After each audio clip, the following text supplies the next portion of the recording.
I'm talking about 2009 Jan. Kabir's expected date was Feb 23rd, but my boy was in great hurry. 18th Jan, I woke up in the morning, it was dark. I thought my water broke. I was kind of like, okay, alright. Then I realized it was blood.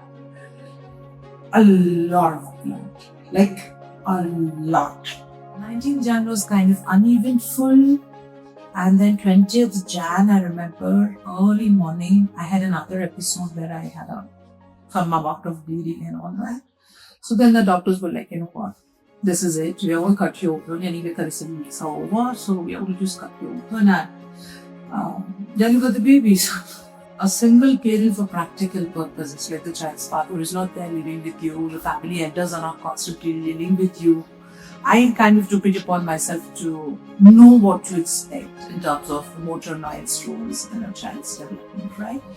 So the books would be like, okay, by so and so month, the child is supposed to hold their head, by so and so month, they're supposed to try and pull themselves up and crawl and then birds, all of those things, right?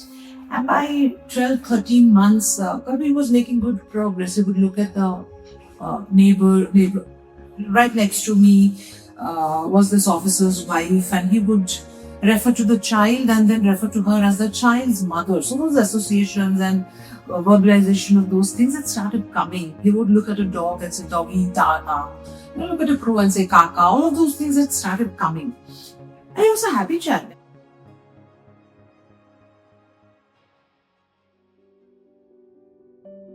And then suddenly I started noticing that, I was the only parent living with him. So I would go to work in the morning and then I'd come home and he would be sitting in the corner. I had a full-time nanny and his grandparents would come on and off.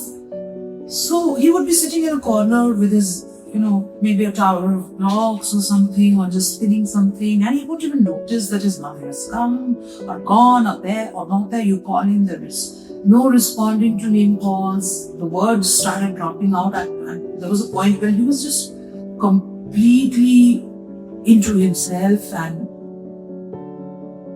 I couldn't really put it in words, but then I could feel that something was amiss. But then I just couldn't articulate it as well. It was like, so then I found out, I took it to the pediatrician we had in our Air Force camp. And he said that, okay, we'll give it some more time. And in the meantime, we monitor this, and developmental milestones and everything. And then we'll see how it goes. I wasn't happy. So then I found out who was the best known pediatrician in town. And I took Kabir to meet him one day, and it was the whole visit was almost an hour, I think, and most of it was the doctor just sitting me down and counseling me that I'm probably taking things very hard because I'm parenting by the book. It didn't make sense. I was not convinced, to say the least. So I remember I would tell my mom that, no, the doctor said this, but you know what, I'm not convinced with this. Something is not right. I had that feeling I just wouldn't let up.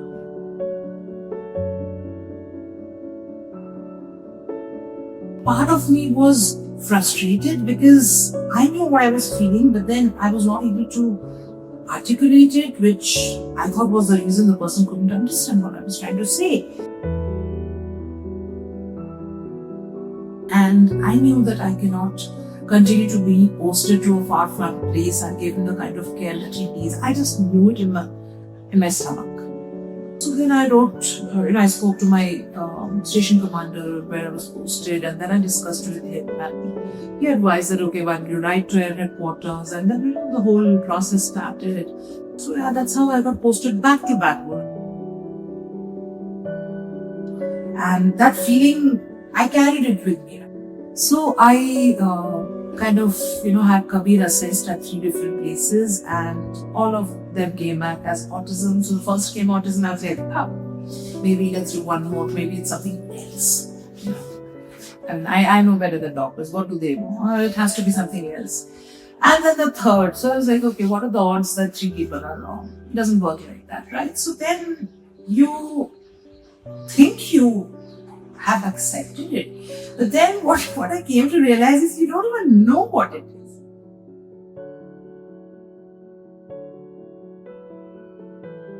That's when I remember the first time I picked up a book where Kabir used to go for therapies.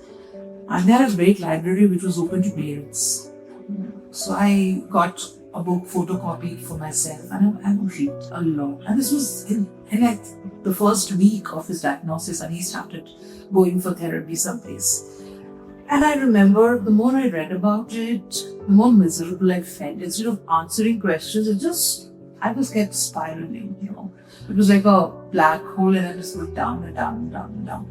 And I remember there was this time, probably another week or 10 days from then, who knows now, that I couldn't sleep. I just couldn't sleep. I would watch Kabir sleep next to his dad and I would just watch him in absolute fear that what is this? What is going to happen now? Where are we going from here? What does this even mean for him, for us? So I was still trying to make sense of it. And that was, I think, the most difficult part of the journey. So I think having access to those books really helped. And one of them was written by a mom who later became a very renowned professional in the US.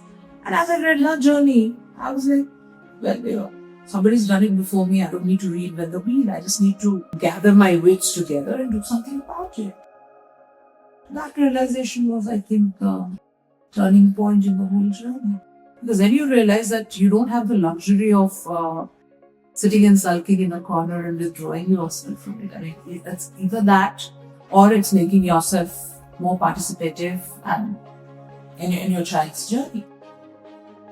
So I retired from Air Force in 2012 and I became a full-time stay-at-home mother, therapist, chauffeur, cook and everything else.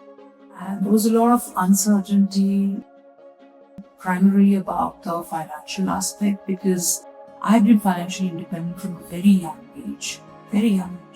So having to rely on somebody financially was brutal.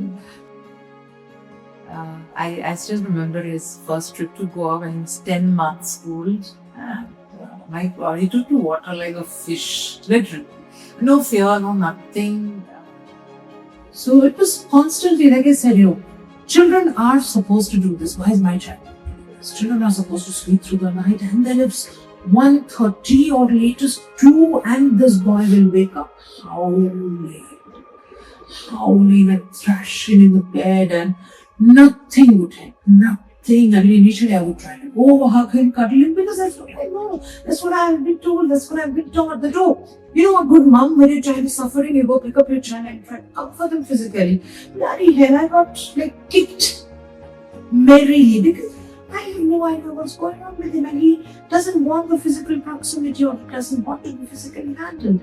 And I'm going and forcibly doing that to him. So I got injured a couple of times and then I'm like, I don't want to get kicked again in my face. So I just want to stand away. Let this pass. It's hard. It's very, very difficult.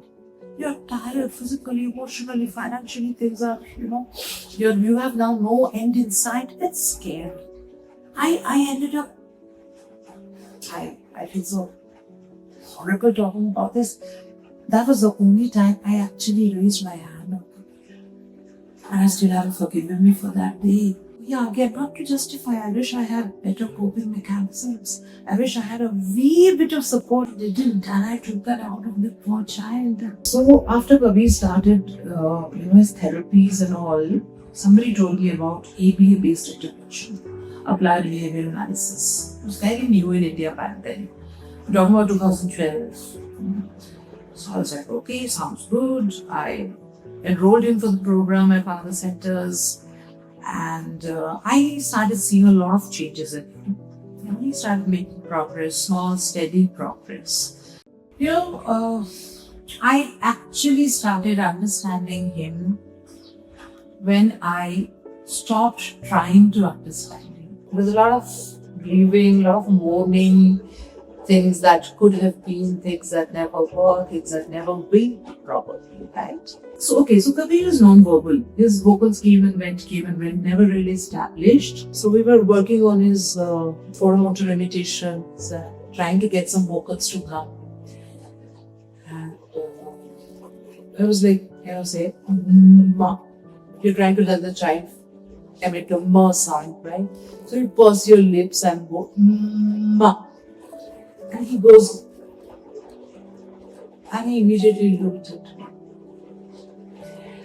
And I was like, hey, buddy, great try. You know what? We're going to do something else now. And I ended it, but I howled that day. And I was like, look at this boy, poor kid. He is doing his best and he's looking at me because he wants to know that was enough.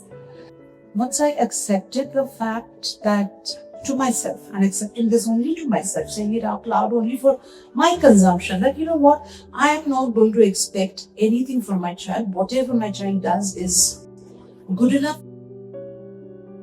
Yeah, a lot of things kind of a new perspective on a lot of things, not easy, very difficult. And I think from there on it was fairly easy. And that was kind of the turning point in my relationship with my child, you know, to just let him be. It's been almost 5 years now. Kabir has been in an assisted living facility in India.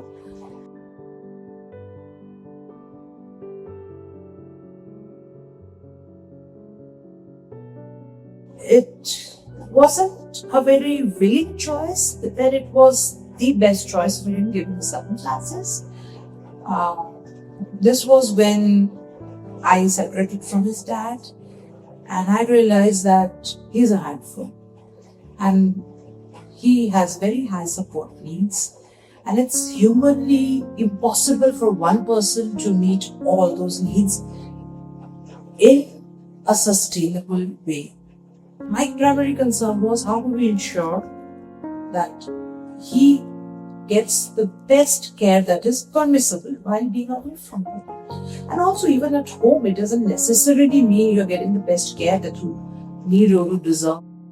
Even now when he comes back home, I'm so tempted to not send him back every time. And I just remind myself this.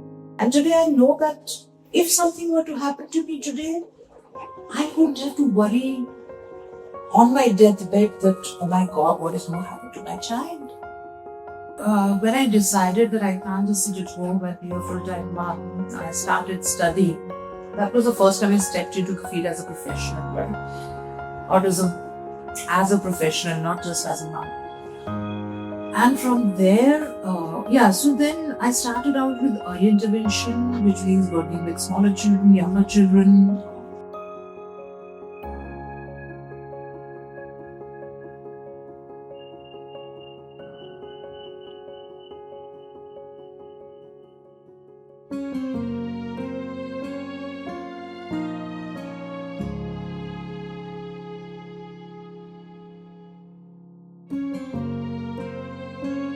This is pretty much what I live for on a daily basis. This is the reason I get up every morning and I find the courage and strength to put one foot in front of the other when I don't know what I do. Even though this doesn't directly help my child, it does work with children like